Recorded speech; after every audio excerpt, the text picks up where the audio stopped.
اللہ اللہ اللہ اللہ اللہ اللہ اللہ اللہ۔ رضی اللہ عنہ روایت کرتے ہیں کہ آپ صلی اللہ علیہ وسلم نے فرمایا، آپ کی امت میں 70,000 افراد وہ ہیں جو بغیر حساب اور بغیر عذاب کی جنت میں داخل ہوں گے۔ آپ صلی اللہ علیہ وسلم نے فرمایا، یہ وہ لوگ ہوں گے جو جھاڑ پھونک نہیں کرواتے، نہ وہ اپنے جسموں کو بیماری میں داغنے کے قائل ہیں، نہ وہ فال نکلواتے ہیں، وہ اللہ پر بھروسہ کرتے ہیں۔ حدیث پاک کا ترجمہ ہے، لیکن اس میں کچھ حروف آگے پیچھے کر دیے گئے ہیں، شاید جنہوں نے لکھی ہے انہوں نے دیکھ کر نہیں لکھی، یاد سے لکھی ہے۔ بہرحال اللہ کریم معاف فرمائے، حدیث میں یہ شرط ہوتی ہے کہ الفاظ وہی ہوں جو حضور نے فرمائے ہیں، اس لیے ترجمہ بھی اگر لکھا جائے تو انہی الفاظ کا ہو بہو ہونا چاہیے۔ درجہ بالا حدیث کی تشریح فرما دیں۔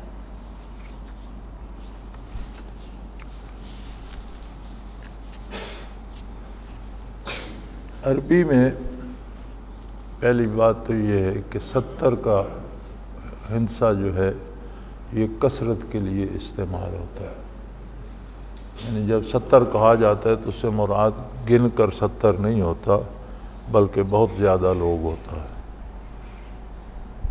جیسے قرآن کریم میں بھی اس محاورے کو استعمال کیا گیا کہ اب اگر آپ ان کے لیے 70 مرہ 70 بار بھی دعا کریں گے تو اللہ انہیں نہیں بخشے گا، یعنی آپ بہت زیادہ دفعہ بھی دعا فرمائیں گے تو منافقین کی بخشش نہیں ہوگی۔ تو 70,000 سے مراد ہے کہ بہت سے لوگ ایسے ہوں گے جن کی تعداد اللہ ہی جانتا ہے، جو بغیر حساب جنت میں داخل ہوں گے۔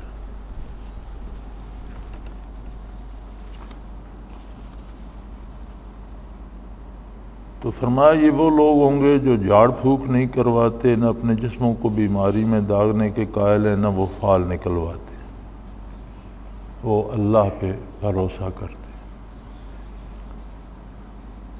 تو عرب معاشرے میں بھی جادو ٹونے کا بہت رواج تھا۔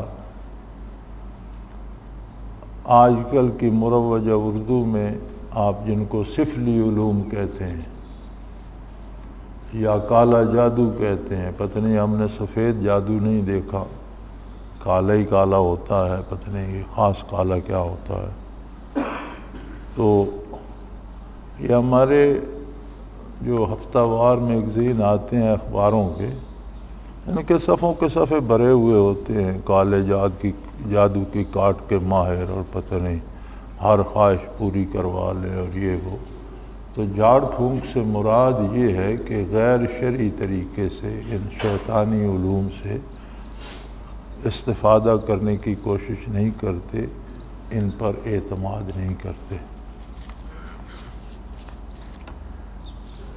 جادو کی ایک بنیادی خصوصیت، جادو کس طرح اثر کرتا ہے، ایک بنیادی خصوصیت قرآن کریم نے ارشاد فرمائی ہے کہ بہت بڑے بڑے جادوگر جمع کیے فرعون نے۔ ہر نبی اپنے عہد کے جو کمالات ہوتے تھے لوگوں کے پاس، اس شعبے میں ہر نبی کو معجزات عطا کیے جاتے تھے۔ جب عیسیٰ علیہ السلام مبعوث ہوئے تو طب کا بہت عروج تھا اور بڑے بڑے ماہر طبیب تھے، تو انہیں ایسے معجزات عطا کیے گئے کہ وہ طبیب بھی عاجز آ گئے، مردے کو زندہ کر دینا، مٹی سے پرندہ بنا کر اس پر دم کیا اور وہ زندہ ہو کر اڑ گیا، مادرزاد اندھے کو بینائی درست ہو گئی، کوڑی اور جزام زدہ لوگ صحت مند ہو گئے، تو وہاں طب بھی عاجز آ گئی۔ اسی طرح موسیٰ علیہ السلام جب مبعوث ہوئے تو جادوگروں کا بہت زور تھا، اور فرعونیوں کی حکومت کی اصل قوت وہ جادو ہی تھا۔ انہیں ایسے معجزات عطا کیے گئے کہ جادوگر عاجز آ گئے۔ تو فرعون نے جب ان کے مقابلے میں پورے ملک سے بہت چیدہ جادوگر جمع کیے اور موسیٰ علیہ السلام کو فرمایا کہ آپ مقابلے کے لیے آ جائیں، تو قرآن کریم وہاں ارشاد فرماتا ہے وَاسْتَرْهَبُوهُمْ،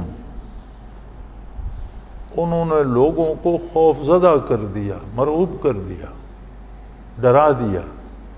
انہوں نے جب رسیاں اور لکڑیاں اور وہ پھینکی میدان میں تو لوگوں سے کہا ہٹ جاؤ، یہ اژدھا بن جائیں گی، تمہیں کھا جائیں گی، جس کو کھا گیا وہ اپنا خود ذمہ دار ہوگا، ہم ذمہ دار نہیں ہوں گے، پیچھے پیچھے ہٹ جاؤ، یہ تمہیں لپیٹ لیں گے، یہ تمہیں مار دیں گے، یہ ہوگا۔ تو لوگوں کو پہلے ڈرا دیا، وَاسْتَرْهَبُوهُمْ وَجَاءُوا بِسِحْرٍ عَظِيمٍ، لوگوں کو ڈرا دیا اور بہت بڑا جادو کیا کہ یُخَيَّلُ إِلَيْهِمْ أَنَّهَا تَسْعَىٰ، ان کی قوت متخیلہ کو ایسا متاثر کر دیا کہ لوگ سمجھتے تھے یہ اژدہا بن گئے ہیں اور حرکت کر رہے ہیں۔ حقیقت میں رسے ہی تھے، لکڑیاں ہی تھیں، لیکن جادوگروں نے لوگوں کو ڈرا کر ان کی قوت یخیل الیہم، ان کی قوت متخیل کو ایسا متاثر کیا کہ انہیں وہ سانپ نظر آتے تھے اور اژدہا نظر آتے تھے۔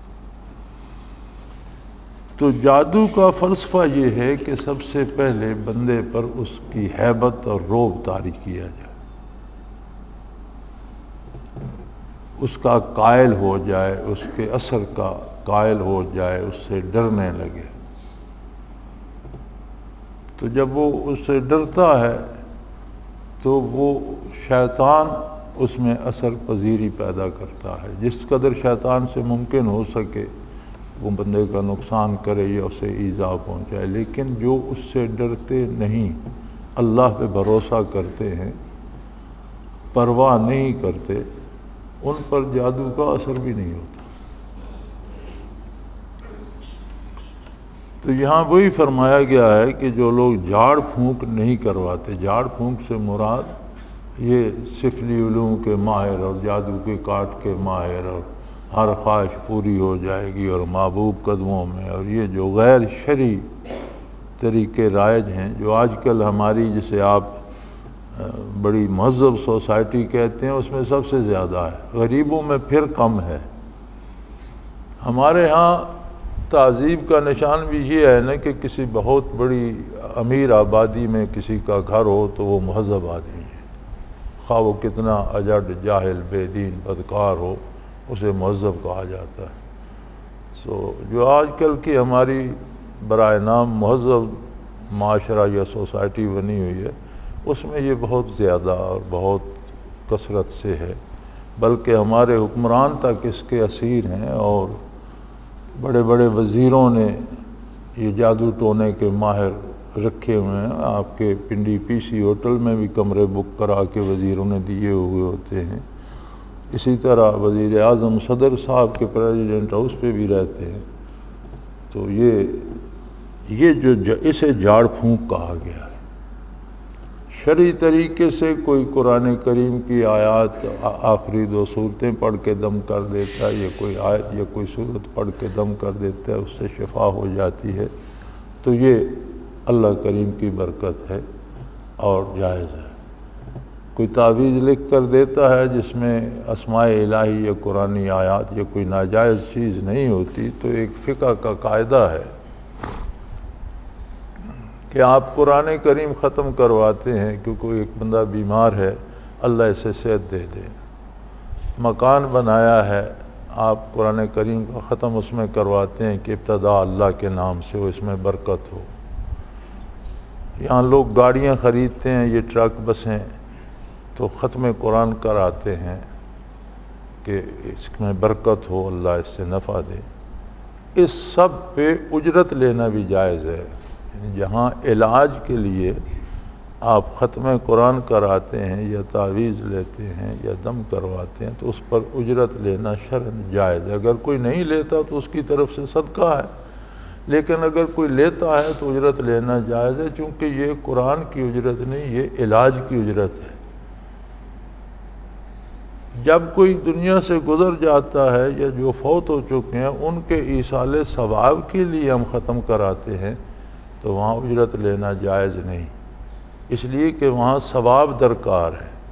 تو پڑھنے والے نے کھانا کھا لیا یا پیسے لے لیے تو عدلے کا بدلہ ہو گیا، ثواب کہاں سے آیا؟ یعنی جس نے پڑھا اس نے اس کے بدلے کھانا کھا لیا، تو جس نے کھانا دیا اس کو کھانا دینے کا ثواب بھی نہ ہوا کہ اس نے اس کے بدلے پڑھا لیا۔ یا تو اللہ کے نام پہ غریبوں کو کھانا کھلا دے تو اس کا ثواب ہے، میت کو ایصال ثواب کرے، یا اللہ کے لیے قرآن پڑھائے۔ اگر لوگ مفت نہیں پڑھتے تو خود خاندان کے لوگ بیٹھ کر پڑھ کے ایصال ثواب کرے۔ تو اگر آپ نے دعوت کی، اس میں علماء کو بلایا یا عوام کو بلایا اور قرآن کے کئی ختم کرائے اور سب کو دے کے کھلائیں، تو ان کے پڑھنے کا بدلہ کھانا ہو گیا اور آپ کا کھانا دینے کا بدلہ ان کا پڑھنا ہو گیا، تو ثواب کہاں سے آیا جو میت کو ملے گا؟ تو ایصال ثواب کے لیے جہاں پڑھایا جائے وہاں اجرت لینا یا کھانا بھی جائز نہیں ہے، محض اللہ کے لیے پڑھا جائے اور دیا جائے۔ یہ فقہی اصول ہیں۔ تو شرعی طور پر جائز قرآن کریم کی آیات پڑھ کر دم کر دینا جس سے شفا ہو جائے، تو یہ معوذتین کا نزول ہی شفا کے لیے ہوا تھا۔ پھر حضور صلی اللہ علیہ وسلم سے ثابت ہیں یہ چیزیں، قرآن کریم میں ثابت ہیں کہ حضرت مریم کو جبرائیل امین نے دم کر دیا، جس سے عیسیٰ علیہ السلام پیدا ہوئے۔ تو یہ چیزیں جائز ہیں، لیکن ان کو جادو ٹونے والوں اور سفلی علوم والوں کے پاس لے جانا اس کا کوئی جواز نہیں ہے، کیونکہ جادو بنیادی طور پر کفر ہے۔ جادو کی بنیاد یہ ہے کہ حضرت سلیمان علیہ السلام کے وصال کے بعد شیطانوں نے ایک چال چلی کہ کچھ کفریہ کلمات لکھ کر پرانی کتابیں بنا کر ایک جگہ دفن کر دیں، اور اپنے کسی پیروکار سے ان الشیاطین لیوحون الی اولیائہم، شیطان اپنے دوستوں سے باتیں کرتے ہیں، یہ تو قرآن نے کہا فرمایا۔ تو اپنے کسی جو شیطانوں کی بندگی کرنے والے تھے اسے کہا کہ فلاں جگہ کھودو، وہاں حضرت سلیمان علیہ السلام کے علوم دفن ہیں جن کی طاقت سے وہ ہر چیز پر حکومت کرتے۔ اس بندے نے کھود کر وہ نکال لیں اور لوگوں کو جادو سکھانا شروع کر دیا، اور یہ پڑھو تو یہ ہو جائے گا، یہ کرو تو یہ ہو جائے گا۔ تو مشہور ہو گیا لوگوں میں کہ حضرت سلیمان علیہ السلام کے علوم ہیں یہ، جس کا قرآن کریم میں جواب دیا گیا کہ وَمَا كَفَرَ سُلَيْمَانُ وَلَٰكِنَّ الشَّيَاطِينَ كَفَرُوا۔ سلیمان علیہ السلام تو اللہ کے نبی تھے اور انہوں نے کفر نہیں کیا، یہ تو کفر شیطانوں نے کیا۔ تو شیطانوں نے کیا کفر کیا؟ شیطان پہلے بھی کافر ہیں، لیکن وہ جو جادو لوگوں کو سکھایا اسے بھی فرمایا گیا وَلَٰكِنَّ الشَّيَاطِينَ كَفَرُوا، شیطانوں نے کفر کیا۔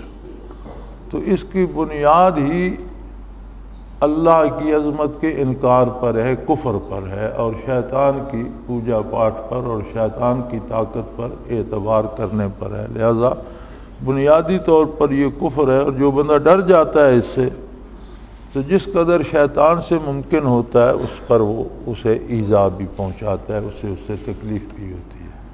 لیکن اگر کوئی نہیں ڈرتا، اللہ پہ بھروسہ کرتا ہے، تو کوئی جادوگر اس کا کچھ نہیں بگاڑ سکتا، جتنے ٹونے کرتا رہے کچھ نہیں ہوتا۔ تو یہ جسموں کو داغنا اور فال نکلوانا جو آج کل بہت عام ہو گیا ہے، کہ آج کل تو فال استخارے کے نام پہ بھی نکالی جاتی ہے۔ استخارے کا ایک شرعی طریقہ تھا جو حضور صلی اللہ علیہ وسلم نے فرمایا کہ ایک کام جائز ہے، حلال ہے، شرعاً درست ہے، دو طریقے ہیں اس کے، دونوں جائز ہیں۔ شرعی طریقے سے یا شریعت کی روح سے ایک کام دو طریقوں سے کیا جا سکتا ہے، دونوں جائز ہیں۔ تو بندہ مذبذب ہو جاتا ہے کہ کون سا طریقہ اختیار کریں۔ تو حضور صلی اللہ علیہ وسلم نے فرمایا کہ 2 نفل ادا کر کے اللہ سے دعا کر کے سو جائے کہ اللہ میں اس میں پریشان ہوں، میری رہنمائی فرما، تو اللہ کریم اسے خواب میں کوئی راستہ بتا دیں گے، کوئی اشارہ ایسا مل جائے گا۔ اب اس کو استعمال کیا جاتا ہے، بیشتر تو مجھے بھی خطوط آتے ہیں ای میل، استخارہ کر کے بتائیں میں بیٹی کا رشتہ وہاں کروں یا نہ کروں۔ یہ بیٹی کے رشتے کا استخارے سے کیا تعلق ہے؟ بیٹی کے رشتے کے لیے تو میں نے بارہا لوگوں کو لکھا کہ سیدھا سا قانون ہے کہ سب سے پہلے جس بندے کو رشتہ دے رہے ہیں اس کا دین دیکھیں، دین کے ساتھ اس کی دنیا دیکھیں۔ دیندار ہے پھر دنیا میں کفالت کر سکتا ہے اپنی بھی اپنے بچوں کو بھی، تو اللہ پر بھروسہ کریں، آگے انجام تو اللہ کے ہاتھ میں ہے۔ تو اگر دنیاوی اعتبار سے درست نہیں ہے یا دینی اعتبار سے درست نہیں ہے تو پھر رشتہ نہ کریں۔ لیکن یہ ان لوگوں کے لیے جو خود دیندار ہوں، رشتہ دینے والے خود ہی بے دین ہوں تو پھر ان کے لیے کون سا معیار ہے اور ان کے کون سے، پھر انہوں نے یہ نجومیوں سے ہی پوچھنا ہے۔ تو اب یہ مذاق بن گیا اس طرح سے، یہ بھی ایک قسم کی فعال ہی بن گیا۔ اس زمانے میں مشرکین تو کچھ تیر رکھتے تھے اور ان پر کچھ حروف لکھ دیتے تھے اور کہتے تھے ایک اٹھا لو، پھر ہر حرف کا کوئی مطلب بنایا ہوا ہوتا تھا کہ تمہارا یہ ہو گیا، تمہارا وہ ہو گیا۔ تو اب وہ اس کی شکل انہوں نے ٹی وی پہ استخارے کی کر دی، جی لوگ فون کرتے ہیں جی استخارہ کر کے بتائیں، ایک مولوی نما شخص بیٹھا ہوتا ہے، وہ وہاں سے استخارہ، کام اس کا ہے، استخارہ وہ کر رہا ہے، وہ ہزاروں میل دور بیٹھا ہے، وہ امریکہ میں بیٹھا ہے، استخارے یہاں ہو رہے ہیں۔ عجیب، یعنی اسی جو فعال کا جو طریقہ تھا اس کو استخارے کا نام انہوں نے دے دیا۔ یا یہاں بیٹھی ہوتی ہیں ٹیلی ویژن پر عورتیں جن کے لباس بھی غیر شرعی ہوتے ہیں، بال کھلے ہوتے ہیں ڈائنوں کی طرح سے، پریشان کیے ہوئے بال اور منہ لال کیے ہوا جیسے ابھی کو مردار کھا کر آئی ہوں، خون ٹپک رہا ہوتا ہے لبوں سے، اور وہ بتا رہے ہوتے ہیں کہ وہ فلاں ستارہ فلاں چال چل گیا تو پورے ملک میں فلاں مہینے میں یہ ہوگا۔ لو جی، بے ستارے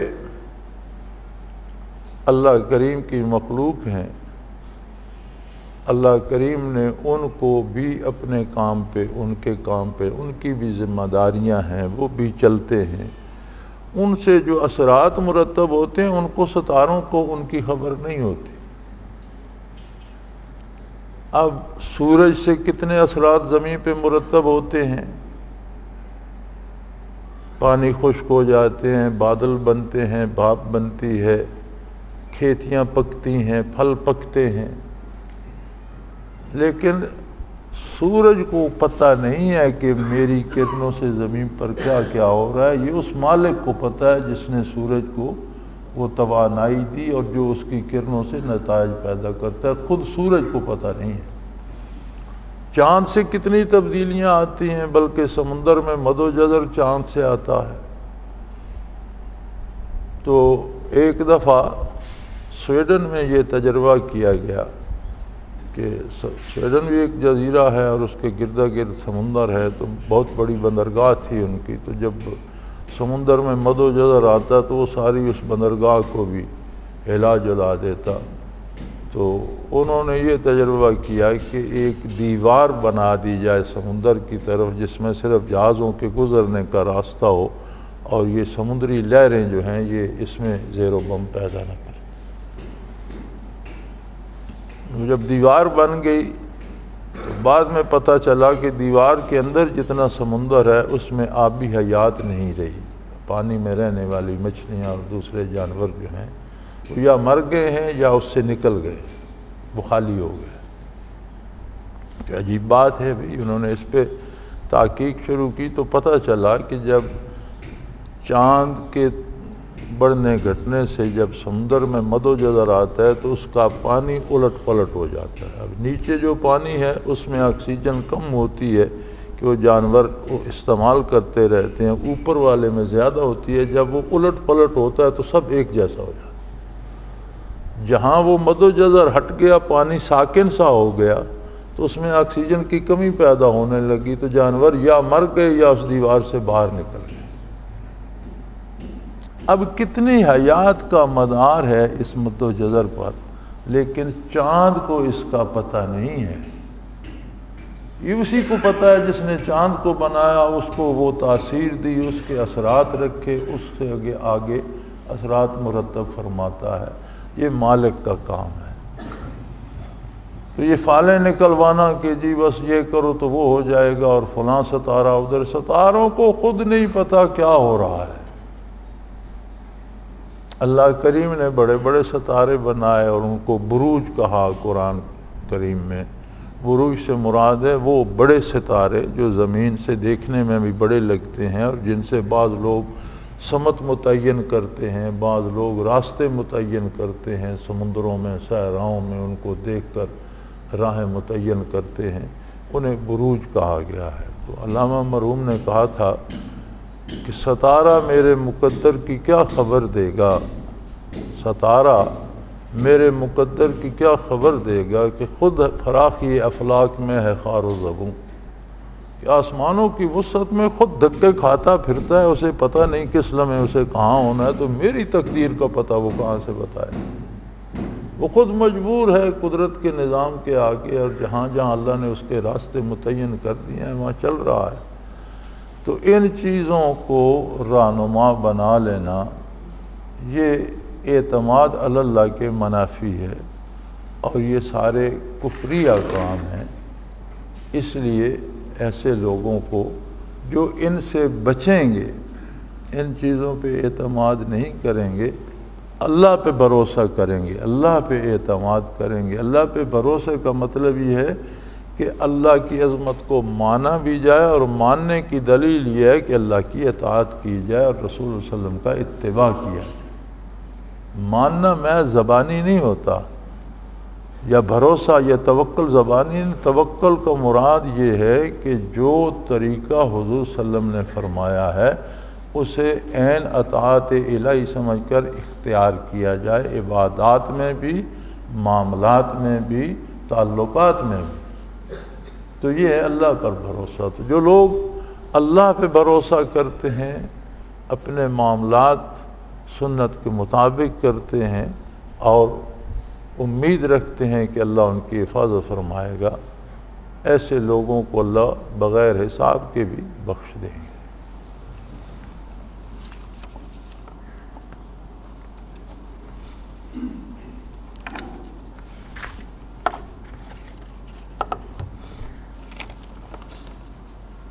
یہ دوسرا سوال ہے، قرآن پاک کی آیت کا مفہوم ہے کہ جو عقل کا مقام قلب ہے۔ کہا جاتا ہے کہ عقل اللہ کی ذات تو معرفت نہیں پا سکتی، مگر قلب میں یہ صلاحیت ہوتی ہے۔ قلب اور عقل کے تعلق کی وضاحت فرما دیں۔ مزید یہ کہ اللہ پاک نے فرمایا عقل والوں کے لیے نشانیاں ہیں۔ ایک سالک کی عقل کس منزل مقام پر اللہ کی نشانیوں پر غور کرنے کا ادراک حاصل کرتی ہے؟ بلحاظ دین و دنیا عقل کا کیا کردار ہے؟ یار آپ خواہ مخواہ لفظی اس میں الجھ گئے بحث میں۔ اللہ کریم نے دو خصوصیتیں رکھی ہیں انسان میں۔ ایک اس کا دماغ ہے، اسے بھی عقل کہا جاتا ہے، اور دنیاوی اعتبار سے دماغ ہی کو عقل کہا جاتا ہے۔ آپ کا جو مروجہ علوم ہے یا جو دنیاوی انداز گفتگو ہے اس میں دماغ ہی کو عقل کہا جاتا ہے۔ دماغ بنیادی طور پر عطا ہوا ہے جسم کی ضروریات کا ادراک کرنے اور ان کی تکمیل کے اسباب اختیار کرنے کے۔ یعنی دماغ کا کام ہی یہ ہے کہ وہ مادی وجود کی جو ضروریات ہیں ان کا ادراک کرے اور ان کو پورا کرنے کے ذرائع اختیار کرے۔ دل جو ہے اس میں استعداد ہے معرفت الہی کی۔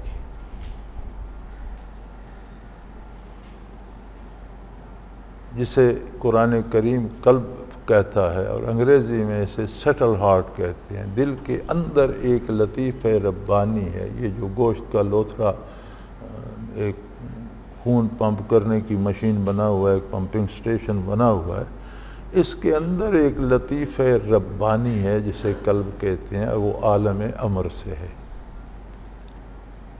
اسے عقل قرار، اسے لب قرار دیا جاتا ہے۔ اب اس کا ترجمہ اردو والے عقل مند لوگ کر دیتے ہیں اولو الالباب، صاحب لب۔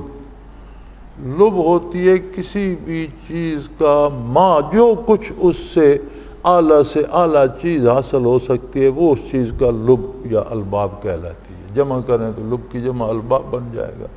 اولو الالباب وہ لوگ جنہیں وہ نچوڑ علوم کا، انسانی کمالات کا، وہ علوم کا جو نچوڑ اور نتیجہ ہے جنہیں وہ حاصل ہے۔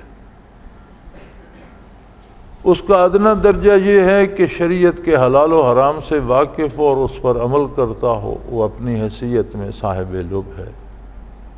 اس سے بڑا درجہ یہ ہے کہ علوم ظاہری میں ماہر ہو، فقہ سے واقف ہو، تفسیر سے، حدیث سے، اور اس پر عامل بھی ہو، وہ اس سے بڑے درجے کا صاحب اولو الالباب ہے۔ اس سے بڑا درجہ یہ ہے کہ علوم ظاہری بھی ہوں اور علوم معرفت میں بھی ادراک ہو، تو حقیقی طور پر مکمل صاحب لب جو ہے وہ شخص ہوگا۔ اب دل میں خواہشات پیدا ہوتی ہیں، عقل دل کے تابع، دماغ دل کے تابع ہوتا ہے۔ خواہش دماغ میں پیدا نہیں ہوتی، خواہش دل میں پیدا ہوتی ہے۔ اس کا ثبوت یہ ہے کہ کتنے لوگ ہیں جو جوا کھیلتے ہیں یا شراب پیتے ہیں لیکن اسے اچھا نہیں سمجھتے، یعنی ان کا دماغ اسے قبول نہیں کرتا، وہ کہتے ہیں یہ بری چیز ہے۔ کیوں کھیلتے ہو جوا، کیوں شراب پیتے ہو؟ یار دل کرتا۔ اس کا مطلب ہے کہ دماغ تابع ہے، دماغ سمجھتا ہے کہ یہ نقصان دہ ہے میرے لیے، لیکن چونکہ دل حکم دیتا ہے کہ یہ کرو تو آگے اعضاء و جوارح کو دماغ حکم جاری کرتا ہے، ہاتھ کو، پاؤں کو، یہ حرکت کرو، یہ چیز پیو، یہ کھاؤ، یہ سارا کام دماغ کا ہے، اعضاء و جوارح کی حرکت کا۔ اگر کسی کا دماغ شل ہو جائے تو کہتے ہیں اسے فالج ہو گیا۔ اور عجیب بات ہے، دماغ کا جو دایاں حصہ ہے اس کا جسم کے بائیں حصے سے تعلق ہے، اور جو بایاں حصہ دماغ کا ہے اس کا جسم کے دائیں حصے سے تعلق ہے۔ بایاں حصہ دماغ کا مفلوج ہو تو جسم کا دایاں حصہ کام چھوڑ دے گا، اور دماغ کا دایاں حصہ مفلوج ہو تو جسم کا بایاں حصہ کام چھوڑ دے گا۔ تو جو جہاں دماغ کی کوئی نس بیکار ہو جاتی ہے تو جو احکام اس سے جاتے تھے جسم میں وہ اعضاء شل ہو جاتے ہیں، انہیں کوئی حکم ہی نہیں ملتا، وہ کام ہی نہیں کرتے۔ تو یہ ایک نظام حیات ہے بدن کی ضروریات کی تکمیل کے لیے، جس کی خواہشات اور آرزوئیں تو دل میں پیدا ہوتی ہیں، لیکن تکمیل ارشاد کے اسباب سارے دماغ پیدا کرتا ہے۔ مختلف چیزوں کو ملا کر اچھی غذا بنا لیتا ہے، مختلف چیزوں کو ملا کر اچھی دوا بنا لیتا ہے، مختلف طرح سے کاٹ سی کر لباس بنا لیتا ہے، یہ سارے کام دماغ کے ہیں۔ لیکن اللہ کی معرفت حاصل کرنا یہ دماغ کا کام ہی نہیں ہے۔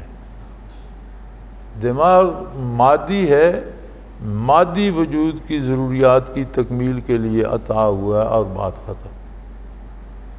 معرفت الہی کی استعداد صرف انسان میں رکھی گئی، اس لیے کہ نبوت صرف انسانوں کو عطا ہوئی ہے، نہ کوئی فرشتوں میں نبی ہے، نہ کوئی جنوں میں نبی ہے، نبی صرف انسانوں میں ہوئے ہیں، اور یہ بنیاد ہے معرفت الہی کی۔ اس لیے ہر انسان میں بنیادی طور پر یہ استعداد ہے، اگر وہ کفر پر مر نہ جائے تو، اگر کفر پر مر جائے تو پھر وہ ختم ہو جاتی ہے، لیکن جب تک اس میں حیات ہے، استعداد موجود ہے، جب بھی توبہ کر لے اور دین قبول کر لے تو کفر چھٹ جاتا ہے۔ جیسے سونے کو آپ مٹی میں، ڈھیروں میں، اروڑی میں دبا دیں، دبا رہے، جب نکال کر صاف کریں گے تو سونا ہی ہوگا، اسے نہ زنگ لگے گا، نہ کوئی چیز کھائے گی، نہ خراب ہوگا۔ اسی طرح یہ استعداد پیدائشی طور پر ہر انسان کو دی گئی، اس لیے ہر انسان مکلف ہے حصول معرفت کا، کیونکہ بنیادی طور پر اس کے پاس استعداد ہے۔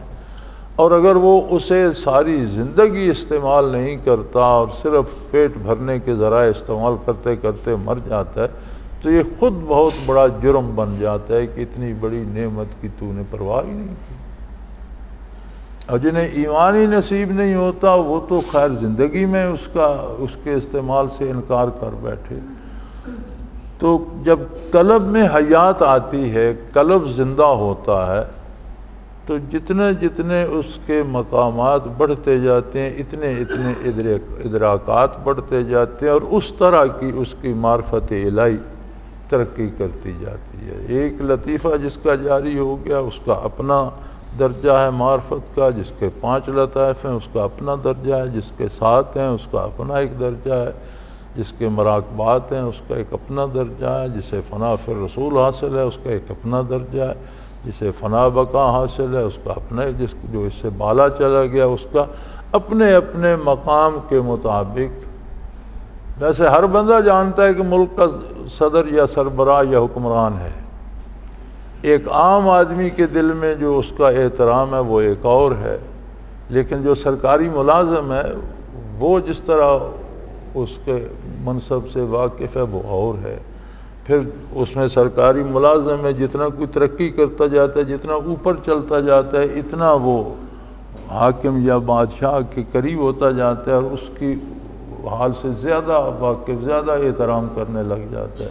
اگر کوئی دربار میں پہنچ جاتا ہے تو اس کا احترام کرنے کا انداز ایک عام آدمی کا تو نہیں ہو سکتا۔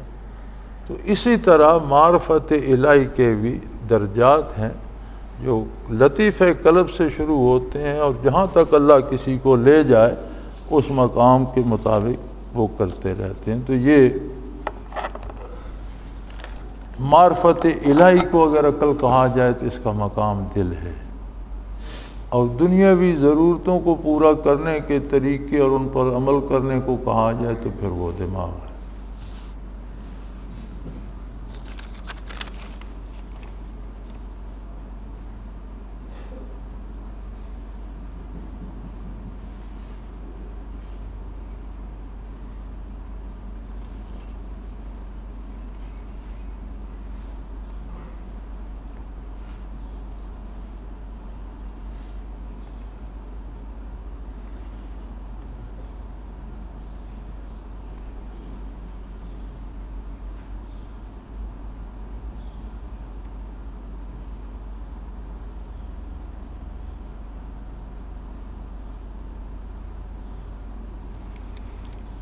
یہ بڑا اچھا سوال ہے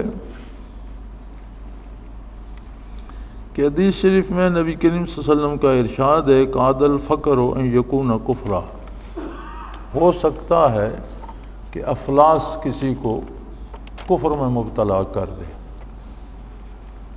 اس کی روشنی میں یہ سوال ہے کہ بعض والدین اپنی کوتاہی کی وجہ سے بچوں کے لیے کچھ نہیں چھوڑ جاتے، سوے سے سب کچھ ضائع کر دیتے ہیں یا خیرات کر دیتے ہیں تاکہ لوگ بڑا کہیں، یا بعض غیر منقولہ جائیداد چھوڑتے ہیں، وراثت کے جھگڑے کھڑے ہو جاتے ہیں اور جھگڑوں کی وجہ سے اونے پونے بک جاتی ہے، بہنیں اپنے اپنے گھروں میں آباد ہو جاتی ہیں، ان کے پاس سر سے پانے کو سسرال میں جگہ ہوتی ہے، اور بھائیوں کو حصہ ملتا ہے وہ سر چھپانے کے لیے جگہ نہیں مل پاتی، ساری عمر کرایوں پہ زندگی بسر کرتے اور ذلیل ہوتے ہیں۔ کیا والدین اپنی زندگی میں اولاد نرینہ کے لیے کچھ جائیداد علادہ کر دیں یا جائیداد بچیوں کے نام کر سکتے ہیں؟ آپ نے لمبا کر دیا، سوال تو مختصر سا ہے کہ نبی کریم صلی اللہ علیہ وسلم کا ارشاد موجود ہے کہ وہ مسلمان بہت اچھا ہے جو بچوں کے لیے دنیاوی اسباب بھی چھوڑ کر دنیا سے جائے،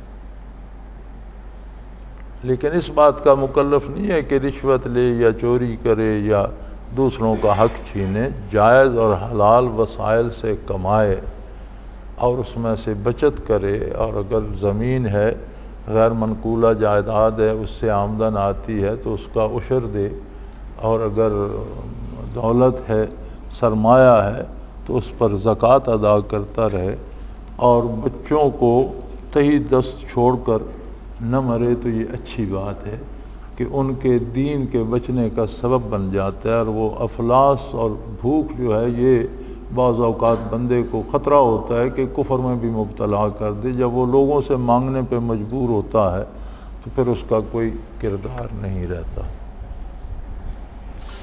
میں اس کو آپ کی ایک عملی تعبیر بتاتا ہوں جس کا میرا ذاتی تجربہ ہے کہ سید انور شاہ کشمیری رحمۃ اللہ تعالیٰ علیہ اس عہد میں متقدمین کی مثال ہوئے اور اس عہد میں حدیث کے امام تھے۔ بخاری شریف کی شرح انہوں نے بے شمار پتہ نہیں 15 یا 17 جلدوں میں لکھی، اور فصیح و بلیغ عربی میں لکھی، اور سند مانے جاتے تھے۔ یعنی جس زمانے میں جب ابھی ان کا وصال ہوئے تھوڑا ہی عرصہ ہوا ہے، تو اپنے عہد کی سند تھے دینی علوم کی، بہت بڑے آدمی، بہت بڑا نام، لیکن وہ فقیر منش تھے، گزر بسر کرتے رہے۔ جب دنیا سے رخصت ہوئے تو بچوں کے لیے کچھ بھی نہیں تھا، دنیاوی اعتبار سے کچھ نہیں تھا۔ دین حاصل کرنا بھی شاید بندے کو کچھ فارغ البالی نصیب ہو تو اس طرف متوجہ ہوتا ہے، بھوک اسے دین بھی بھلا دیتی ہے۔ یہی اس حدیث پاک کا مفہوم ہے کہ قاد الفقر یکون کفرا، کہ بھوک اور افلاس سے خطرہ ہوتا ہے کہیں بندے کو کفر میں نہ مبتلا کر۔ تو ان کے بیٹے کا ایک دفعہ مجھے خط آیا کہ ہمارے حالات بہت خراب ہیں اور بہت تنگ دستی ہے، تو آپ میری کچھ مدد کریں۔ مجھے اللہ نے جو توفیق بخشی، میں نے کچھ پیسے اسے ہندوستان میں جہاں وہ رہتے تھے، دیوبند میں ہی رہتے تھے، بھیج دیے۔ تو ہر سال میں انہیں کچھ نہ کچھ بھیجا کرتا تھا، سعادت سمجھ کر ایک بہت بڑے بزرگ ولی اللہ اور محدث کے اولاد ہیں۔ پھر پتہ چلا کہ وہ ان کا وصال ہو گیا۔ تو میں لاہور تھا، ایک دن میں جہاں ٹھہرا ہوا تھا مکان کے برآمدے میں بیٹھا تھا، باہر لان سا تھا، 4 دیواری تھی، تو اس میں 2 بندے، ایک لڑکا 15-16 سال کا ہوگا لگ بھگ، پرانی سی ہوائی چپل، پرانا میلا سا پاجامہ اور پرانی سی ایک کرتا پہنا ہوا، بال پریشان، اور ایک گھٹیا سی سگریٹ سلگائی ہوئی، اور اس کے ساتھ ایک خاتون تھی برقع پوش، سیاہ برقع پہنا ہوا۔ تو وہ گیٹ سے داخل ہوئے، میں سامنے برآمدے میں بیٹھا تھا۔ پوچھا جی کون ہیں، کیسے آئے ہیں؟ تو اس خاتون نے بتایا جی میں سید انور شاہ کشمیری رحمۃ اللہ علیہ کی بہو ہوں اور یہ میرا بیٹا ہے۔ اتنے بڑے شخص کی اولاد کو افلاس نے کہاں پہنچا دیا، بڑا دکھ لگا مجھے۔ جو ہو سکتا تھا ان کی خدمت تو کی، لیکن ان کی حالت دیکھ کر بڑا دکھ لگا کہ کہاں سے کہاں پہنچ گیا۔ ایک مثال تو یہ ہے۔ دوسری مثال خود شیخ المکرم رحمۃ اللہ تعالی علیہ کی ہے۔ میں نے یہاں نزدیک 4-5 میل نیچے جنگل میں ایک ٹکڑا ہے، اس کے ساتھ وسیع جنگل بھی ہے اور مزروع زمین بھی کافی ساری ہے، تو میں نے وہ خرید لی۔ ہمارے ساتھ ہوا کرتے تھے مولوی سلیمان، تو ان کا اپنا بھی کوئی گھر گھاٹ نہیں تھا، تو وہ مجھے کہنے لگے کہ یہ تو تصوف کے خلاف ہے، آپ نے زمین خرید لی، جائیداد خرید لی، اور آپ صوفی بھی ہیں۔ تو میں نے معاملہ حضرت جی رحمۃ اللہ علیہ کے سامنے رکھا، اور میں نے کہا جی میں تو کچھ پیشگی رقم بھی کافی ساری دے چکا ہوں، تھوڑی سی باقی ہے کہ انتقال کرا دیں اور وہ بھی لے لیں۔ تو اب وہ رقم بھی واپس ملنا تو مشکل ہے. جو جائیداد بیچ رہے ہیں ان کے پاس رقم کہاں سے آئے گی کہ مجھے واپس کریں؟ وہ کھا چکے ہوں گے. حضرت نے فرمایا کہ یہ مسنون ہے کہ حلال جائز وسائل سے جو کماتے ہو اس کے لیے، اس میں سے اولاد کے لیے کچھ چھوڑ جاؤ. یہ مولوی صاحب کا تو ویسے فرمایا ایک اپنی رائے ہے، یہ صحیح نہیں ہے. انہوں نے ساری عمر گھر ہی نہیں بنایا. یہ کوئی کمال نہیں ہے کہ بندہ ساری عمر گھر ہی نہ بنائے اور بچوں کو بے ٹھکانہ چھوڑ کے مر جائے اور وہ لوگوں کے دروازے پہ دھکے کھاتے پھریں. یہ جائز نہیں ہے. اچھی بات ہے تم نے خرید لیا تو اچھا کیا ہے، اس میں سے جو آمدن آئے گی اس پر عشر ادا کرنا. تو خیر میں نے تو وہ خرید لی، پھر بعد میں بھی اللہ نے اور بہت سی مجھے دی. خود حضرت جی نے زمین خریدی. اب اس کا نتیجہ کیا ہوا کہ حضرت کا ایک بیٹا تھا. تو ایک دفعہ مجھے کسی ساتھی نے خط بھی لکھا تھا کہ میں ساتھی بھی ہوں، اجتماع میں بھی آتا ہوں، آپ کے بیان بھی سنتا ہوں، وہ بڑے متاثر بھی کرتے ہیں، لیکن جب دیکھتا ہوں کہ آپ نے بیٹے کو جانشین بنا دیا حالانکہ حضرت نے تو نہیں بنایا تھا، تو پھر مجھے آپ سے نفرت ہو جاتی. میں نے اسے کہا بھائی ہم بھی چاہتے ہیں کہ کاش حضرت جی کا کوئی بیٹا ہوتا، لیکن ہوتا تو صحیح، اس میں استعداد ہوتی، وہ اپنے باپ کی وراثت پاتا تو ہمارے لیے باعث فخر ہوتا کہ اس طرح ہم حضرت کی خدمت کرتے تھے اسی طرح ان کے جانشین کی خدمت بھی کرتے. جسے آپ بیٹا سمجھتے ہیں وہ حضرت کا ناخلف بیٹا تھا. حضرت کو زندگی میں اغوا کیا، قتل کرنا چاہتا تھا، جائیداد پہ قابض ہونا چاہتا تھا. پولیس کی مدد سے وہ صحرا سے حضرت کو برآمد کرایا گیا. آپ اسے کیسے پھر وہ جانشین کیسے ہو سکتا ہے؟ اس نے تو پھر حضرت اللہ اللہ کرتے تھے، وہ جادو ٹونے کرتا تھا، اس کا شعبہ ہی الگ تھا. پہلی بات تو یہ ہے کہ حضرت کا بیٹا تھا. دوسری بات یہ ہے کہ یہ اللہ کریم کے فیصلے ہوتے ہیں اور حضرت نے مشائخ کی رضامندی سے خود بیان فرمایا میں وہ شخص ہوں جس نے حضرت جی کو زندگی میں عرض کیا تھا. کچھ یہ لوگ جو بعد میں پیر بن گئے انہوں نے آخری عمر میں حضرت کو بڑا تنگ کیا تھا کہ جی جانشین نامزد کریں. ان کا خیال تھا کہ ہمیں جانشین نامزد کریں. تو ہم لکی مروت جا رہے تھے، میری ہی گاڑی تھی، میں ہی چلا رہا تھا، حضرت رحمۃ اللہ علیہ میرے ساتھ فرنٹ سیٹ پہ بیٹھے ہوئے تھے. تو آپ نے پوچھا یہ سارا شور جو ان لوگوں نے ڈال رکھا ہے تو تمہاری کیا رائے ہے؟ میں نے کہا حضرت میں ایک گناہگار آدمی ہوں، نہ میرا باپ پیر تھا نہ دادا پیر تھا، ہم کاشتکار لوگ ہیں اور لڑنے بھڑنے والے قبائلی سے لوگ ہیں، غیر مہذب سے. تو میں آپ کی خدمت میں اللہ مجھے لے آیا کہ میری اصلاح ہو جائے اور میں اس قبائلی زندگی سے نکل کر کوئی دینی راستہ اور دینی زندگی اور یہ مجھے نصیب ہو جائے. وہ میری اصلاح ہوئی یا نہ ہوئی، ربع صدی اللہ نے آپ کی خدمت میں نصیب فرمائی، رفاقت میں نصیب فرمائی. 25 برس ہونے کو ہیں الحمدللہ.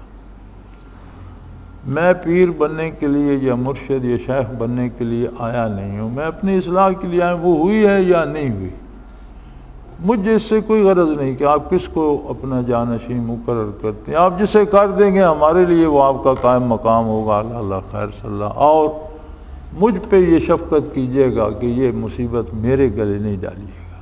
میں اور مزاج کا آدمی ہوں، یہ اور مزاج کا کام ہے. تو یہ تو وہ بندہ ہے جو ہر بندے کا ناز اٹھائے اور ہر بندے کی دل جوئی کرے اور ہر بندے کو حوصلہ دے. یہ مشکل سا کام ہے، مجھ سے نہیں ہو. میری اور حضرت کی یہ بات ہوئی تھی. لیکن جب آپ نے اعلان فرمایا تو وہ سارا میرے گلے ڈال دیا. تو یہ تو پھر اللہ کی مرضی. میں نے کہا برخوردار میری تو مجبوری ہے، مجھے یہ نبھانا ہے. تمہیں اچھا لگے تو بھی، برا لگے تو. رہ گئی میرے بیٹے کی بات، تو اسے میں نے مقرر نہیں کیا. اسے بھی حضرت نے حکم دیا ہے کام کرنے کا. اور اس کا ثبوت اس کے کام میں موجود ہے۔ اگر اس کے کام میں برکات ہیں تو پھر یہ مشائخ کی مرضی سے ہے۔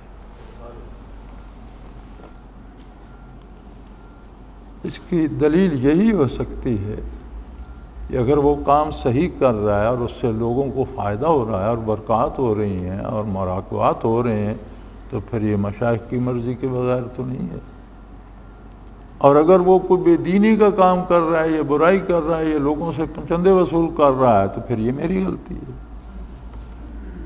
تو یہ چیزیں بندے کے اپنے بس کی نہیں ہوتی ہیں۔ حضرت نے زمین خریدی، بیٹا ناخلف تھا، داماد شاگرد تھا حضرت کا، اور یہ اس میں بھی میرا گناہ ہے کہ میں نے مشورہ حضرت کو دیا تھا کہ اسے رشتہ دے دیں۔ میرا خیال تھا برسوں حضرت سے پڑھتا رہا ہے، تابعدار رہے گا، لیکن جب وہ داماد بنا تو حضرت کی زندگی میں ہی حضرت سے گستاخ ہو گیا، اور میرے سامنے بھی اس نے گستاخی اور بے ادبی کی اور بھلا برا بھی کہا۔ اب نہ اس نے وہ چیز حاصل کی، نہ نواسوں نے کی، نہ بیٹے نے کی، نہ پوتوں نے کی۔ کچھ جو حضرت کی دوسری شادی تھی، جو اماں جی ابھی موجود ہیں اللہ ان پہ رحم فرمائے، ان کے کچھ پہلے خاوند سے اولاد تھی، وہ بھی حضرت نے پالی۔ اب جو حضرت نے جائیداد حاصل کی، زمین حاصل کی تھی، جو آبائی تھی وہ بھائی اور بھتیجوں کے لیے چھوڑ گئے، ان کے پاس ہے۔ جو خود خریدی تھی وہ تقسیم کر دی، بیٹی کے نام بھی، بیٹے کے نام بھی، اور ان بچوں کے نام بھی جن کی پرورش کی تھی، علیحدہ علیحدہ زندگی میں انتقال کرا۔ اب وہ ذکر کرتے ہیں یا نہیں کرتے، نماز روزہ کرتے ہیں یا نہیں کرتے، لیکن انہیں کسی کے آگے مانگنے کی ضرورت نہیں ہے، وہ اپنا گزارا کر رہے ہیں۔ یعنی آپ دونوں چیزیں دیکھ لیں نا، کہ ایک محدث عظیم تھے، اپنے زمانے کے امام حدیث تھے، کتنے نیک اور کتنے پارساں اور کتنے علوم کا خزانہ تھے، تو ان کی اولاد کیونکہ ان کے لیے وہ کچھ نہیں چھوڑ گئے تھے مادی وسائل میں سے، تو ان کا کیا ہوا؟ اور حضرت اپنے عہد کے بے مثال صوفی تھے، اپنی اولاد کے لیے مادی جائیداد چھوڑ گئے، تو کم از کم انہیں اب مانگنا نہیں پڑ رہا کسی سے، دین ہونا نہ ہونا یہ اللہ کی تقسیم ہے اور ان کا اپنا نصیبہ یا ان کے اپنے کردار پہ منحصر ہے، لیکن اس طرح سے وہ مانگتے نہیں پھرتے، ان کا گزارا ہو رہا ہے۔ تو جائز وسائل سے اولاد کے لیے پس انداز کر کے مرنا یہ درست ہے۔ جہاں تک اس کی تقسیم کا سوال ہے، تقسیم پہ جھگڑے تب ہوتے ہیں جب ہم دین چھوڑ دیتے ہیں۔ دینی اعتبار سے بیوہ کا حصہ مقرر ہے، بیٹیوں کا حصہ مقرر ہے، بیٹوں کا حصہ مقرر ہے۔ تو اگر دین پر عمل کیا جائے اور اس کے مطابق اسے تقسیم کر لیے جائیں تو جائیداد سے کوئی جھگڑا نہیں ہوتا، غیر منقولہ سے بھی کوئی جھگڑا نہیں ہوتا۔ جھگڑا تب ہوتا ہے جب ہم وہ دینی جو طریقہ اللہ نے مقرر، قرآن میں حصے مقرر کر دیے گئے، اور یہ ہیلے بہانے کہ میں نے جی بہن سے بخشوا لیا ہے، یہ سارے ہیلے بہانے ہیں۔ قرآن کے احکام پر اس طرح عمل نہیں ہوتا کہ آپ بہن سے کہیں مجھے ایسا معاف کر دو، اس نے معاف، جب آپ نے دینا ہی نہیں، اس سے مجبوری، اسے پتہ ہے مجھے ملنا ہی نہیں تو معافی کرنا ہے، اس نے کیا کرنا ہے کہ نہیں؟ تو اس طرح تو کل کوئی کہے کہ قرآن میں نماز کا حکم ہے، میں نے مولوی صاحب سے معاف کرا لیا، نماز کا روزے کا حکم ہے، میں نے اپنے پیر صاحب سے کہا مجھے روزہ معاف کر دیا جائے، تو پھر تو قرآن پر عمل ہو چکا۔ تو جب قرآن میں حصے مقرر ہیں کہ مرنے والے کے اگر ماں باپ زندہ ہیں یا ان کو یہ ملے گا، اگر باپ یا ماں ایک زندہ ہیں اس کو یہ ملے گا، بیوی کو یہ ملے گا، بیٹے ایک ہے تو اس کو یہ ملے گا، ایک بیٹی ہے تو اس کو یہ ملے گا، بھائی کو بہن کو یہ ملے گا، اگر اولاد ہے، بیٹے بیٹیاں ہیں، بیوی ہے تو ان کو کتنا کتنا، بیٹی کو ایک حصہ اور بیٹے کو 2 حصے ملیں گے۔ تو اس حساب سے اگر شرعی طریقے سے تقسیم کی جائے تو جھگڑا کہاں ہوگا؟ جھگڑا تب ہوتا ہے جب ہم اپنا حصہ چھوڑ کر دوسرے کا بھی ہڑپ کرنا چاہتے ہیں اور شریعت کے حصار سے نکلتے ہیں۔ اور یاد رکھیں یہ جائیداد کی تقسیم قرآن کے حکم سے کرنا ضروری ہے، اور قرآن کا حکم موجود ہے، یہ فرض عین ہے۔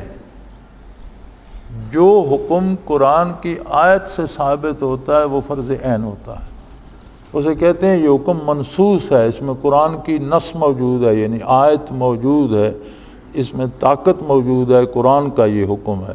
تو جائیداد کے وہ حصے اس طرح سے تقسیم کرنا جس طرح سے قرآن میں مقرر ہے، یہ فرض ہے۔ جب ہم اس طرح نہیں کرتے تو پھر جائیداد کی تقسیم پہ جھگڑا ہوتا ہے، ورنہ ہر ایک کو اپنا اپنا حصہ دے دیا جائے تو جھگڑا کہاں سے آئے گا؟ جھگڑے کی کیا ضرورت ہے؟ تو جائز وسائل سے جائیداد چھوڑ کر مرنے والا اس شخص سے بہتر ہے جو بچوں کے لیے دنیا اسباب چھوڑ کر نہیں جاتا۔ اللہ کریم دین کو سمجھنے اور اس پر عمل کی توفیق عطا فرمائیں۔ وآخر دعوانا ان الحمدللہ رب العالمین۔ الحمدللہ رب العالمین والصلاة والسلام علی حبیبہ محمد وآلہ وصحبہ۔ اللہم ربنا لا تقتلنا بغضبک ولا تہلکنا بعذابک واعف عنا قبل ذلک۔ اللہم ربنا لا تسلط علینا من لا یرحمنا، انت ولینا فی سفرنا وحضرنا فی مالنا واہلنا، انت ولینا فی الدنیا والآخرہ، توفنا مسلمین والحقنا بالصالحین۔ اللہم انصر الاسلام والمسلمین، اللہم اید الاسلام والمسلمین، اللہم اعز الاسلام والمسلمین، فإنک علی کل شیء قدیر۔ ربنا تقبل منا انک انت السمیع العلیم وتب علینا انک انت التواب الرحیم، وصلی اللہ تعالی علی حبیبہ محمد برحمتک۔ اللہ اللہ اللہ اللہ اللہ اللہ اللہ اللہ۔ حضرت امیر محمد اکرم آوان مد ظلہ العالی دارالعرفان منارہ ضلع چکوال میں سالہ سال سے قرآن و حدیث کے اوپر خطابات کر رہے ہیں اور سلسلہ نقشبندیہ اویسیہ کے مطابق لوگوں کو ذکر الہی کی تربیت دے رہے ہیں۔ وہ قرآن پاک کی تفسیر ترتیب وار بیان کر رہے ہیں۔ تفسیر قرآن کو وہ موجودہ ملکی اور بین الاقوامی حالات کے مطابق بیان کرتے ہیں۔ موٹر وے سے کلر کہار کے انٹرچینج سے نکلتے ہوئے کلر کہار کی جھیل سے ہوتے ہوئے میانی، بوچھال اور نورپور سے گزرتے ہوئے دارالعرفان منارہ پہنچ سکتے ہیں۔ حضرت امیر محمد اکرم آوان نے بچیوں اور بچوں کی دینی اور دنیاوی تعلیم کے لیے سقارہ اکیڈمی کے نام سے ایک درسگاہ بھی قائم کی ہے، جس کا افتتاح ملک پاکستان کے صدر جنرل محمد ضیاء الحق نے اپنے دست مبارک سے کیا تھا۔ وہ تمام احباب جو اسلام کی طلب رکھتے ہیں ان سے گزارش ہے کہ دارالعرفان منارہ ضلع چکوال میں امیر محمد اکرم آوان صاحب کے خطابات سے مستفید ہوں۔ وہ ہر جمعے کو نماز سے پہلے بیان فرماتے ہیں۔ ہر ماہ کی پہلی اتوار کو ماہانہ اجتماع ہوتا ہے جس میں آپ خصوصی خطاب فرماتے ہیں اور پاکستان کے چاروں صوبوں سے احباب اس اجتماع میں شرکت کرتے ہیں۔ اس کے علاوہ یہاں سال میں 2 مرکزی اجتماعات بھی ہوتے ہیں، ایک رمضان المبارک میں اعتکاف کا اجتماع اور دوسرا جولائی اور اگست میں 40 دن کا اجتماع ہوتا ہے جس میں روحانی تربیت کی جاتی ہے۔ اپنا خون سیماب دے کر اتنا ہم کر جائیں گے، نام آقا کا چمن میں پھر رقم کر جائیں گے۔